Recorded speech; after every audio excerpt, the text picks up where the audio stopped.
Song of Solomon, chapter 2, verse 2. But I read from verse 1 because it follows on. So verse 1 goes, I am the rose of Sharon and the lily of the valleys, says Israel. And then God repeats, as the lily among thorns, so is my love among the daughters. God repeats what they've said, adding that the nations are thorns in comparison with Israel, seeking to injure her, and yet she thrives in their midst. Now the question is, how did Israel become roses amongst thorns? It's by beholding God. That's how they did it. They reflected God. This is such an important concept. Look in Psalms 18, verse 25 following. With the merciful thou wilt show thyself merciful. They saw his mercy and reflected it.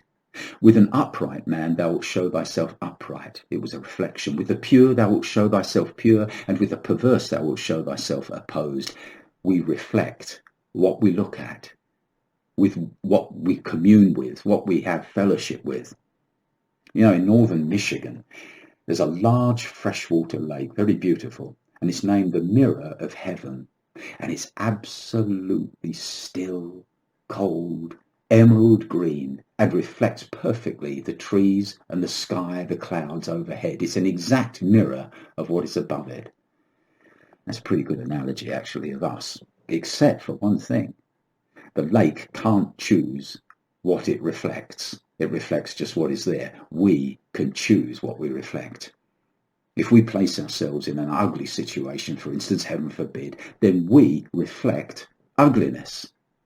And vice versa, hallelujah. So Paul said to us, whatsoever things are true, whatsoever things are honest, whatsoever things are just, whatsoever things are pure, lovely, good report, if there's any virtue whatsoever, if there's any praise, then think on these things. That's Philippians 4:8.